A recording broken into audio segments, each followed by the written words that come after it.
Dünya Çocuk Hakları Günü. Bu özel gün Birleşmiş Milletler Çocuk Hakları Sözleşmesi'nin 1989 yılında kabul edildiği günü temsil etmekte. Bu sözleşme çocukların yaşama, eğitim, sağlık, koruma ve katılım haklarını tanır ve aynı zamanda güvence altına alır.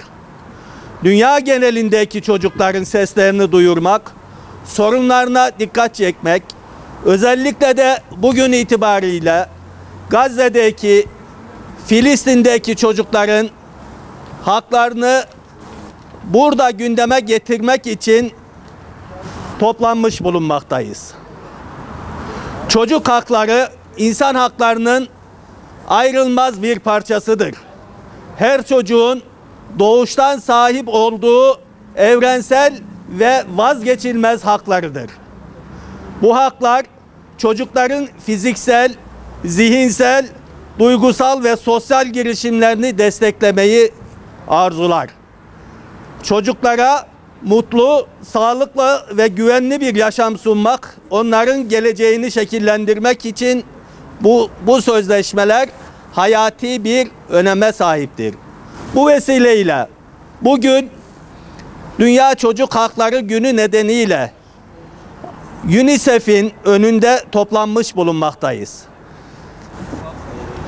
Ankara Filistin Dayanışma Platformu adına Mazlumlar İstişare Kurulu üyesi Esra Duru hanımefendiyi basın açıklamasını yapmaya bu vesileyle davet ediyorum. Buyurun. Dünya Çocuk Hakları Günü'nde Gazze'nin çocukları adına soruyoruz. UNICEF nerede? 20 Kasım 1989 tarihli Çocuk Hakları Sözleşmesi'nin kabulüyle dünya çocukları açısından önemli bir dönüm noktası olmuş ve sözleşme ile birlikte çocukların sağlıklı bir yaşam ve gelişim için temel hakları ilan edilerek hukukun evrensel koruması altına alınmıştır.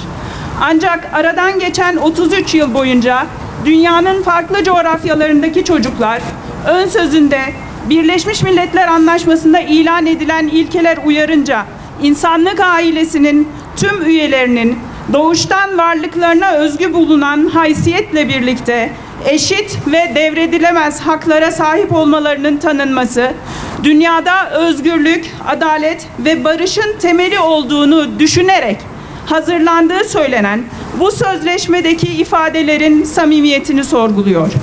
Bugün dünyanın farklı ülkelerinde birçok çocuk çeşitli şekillerde temel haklarından yoksun bırakılıyor.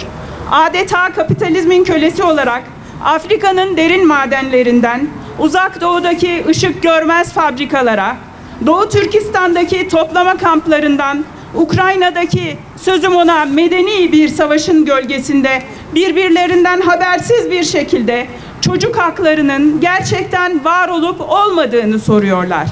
Ancak 20 Kasım 2023 günü yine ve yeniden Çocuk Hakları Sözleşmesi anılırken dünyanın her yerindeki çocuklar mazlum olsun ya da olmasın ekranlara bakıp aynı soruyu soruyor. UNICEF nerede?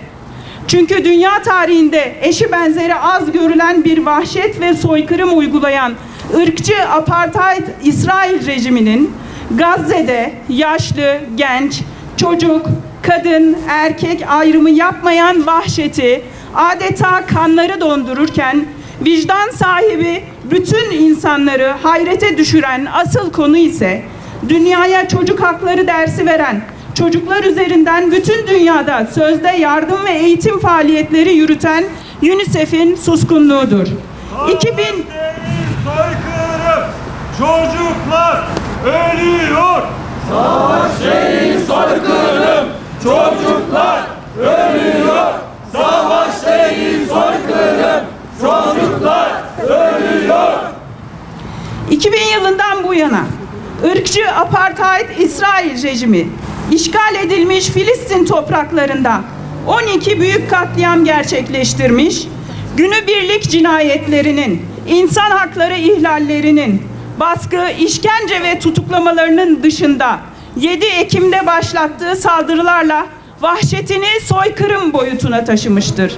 Okulların, hastanelerin hedef alındığı, 5000'den fazla çocuğun öldürüldüğü, kalanların en temel yaşam haklarından yoksun bırakıldığı bu günlerde Gazze'li çocuklar başta olmak üzere dünya üzerinde vicdan sahibi herkes, bütün uluslararası kurum ve kuruluşların yanı sıra UNICEF'in de suskunluğunu hayret ve ibretle takip etmektedir. Kahrolsun işbirlikçi hainler! Kahrolsun işbirlikçi hainler! Bir halk hepimizin gözleri önünde yaşadığı yerden, yüzyıllardır yaşadığı yerden sürgün edilip soykırıma uğratılırken, her zaman masum olan çocuklar vahşice katledilirken herkes aynı soruyu soruyor. UNICEF nerede? Kundaktaki bebekler fosfor bombalarıyla öldürülürken UNICEF nerede? Cansız çocuk bedenleri bombaların yol açtığı enkazların altından kucaklarında oyuncaklarıyla çıkarılırken UNICEF nerede? Çocuklar ölürken sessiz kalınmaz. Çocuklar ölürken sessiz kalınmaz! Çocuklar ölürken sessiz kalınmaz! Anneler çocuklarını sıra sıra kefenlerken UNICEF nerede? Küçücük çocuklar hastane betonlarında uzanmış halde çaresizce ölümün gelmesini beklerken UNICEF nerede? Okul sıralarında eğitim görmesi gereken çocuklar insaf sınırlarına sığmayan bombardımanların altında can verip babalarının kucağından cennete giderken UNICEF nerede? Anneler çocuklarının cansız bedenlerindeki yaraları gözyaşlarıyla temizlerken UNICEF nerede? Soykırımcı İsrail'in kelimelerle tanımlanamayan şiddeti, kötülüğü, kendisine bakacak kimsesi kalmamış, ruhunda bedeninde onulmaz yaralar açılmış yetimler ortaya çıkarırken UNICEF nerede? Çocukların kanları İsrail'i boğacak. Çocukların kanları İsrail'i boğacak! Çocukların kanları İsrail'i boğacak! Şimdi biz de UNICEF'e soruyoruz. Bugün 20 Kasım 2023 Dünya Çocuk Hakları Günü'nde hangi çocukların haklarını konuşacağız? Ölenler çocuk değil mi? Gazze'de ölenler çocuk değil mi? Gazze'de ölenler çocuk değil mi?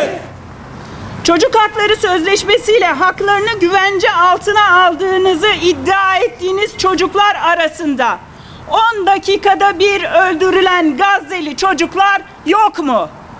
Gazze'de hayatlarını, ailelerini, evlerini, yurtlarını, hayallerini kaybeden çocukların hakkını kim koruyacak? UNICEF nerede? Savaş değil soykırım. Çocuklar Değil mi? Çocuk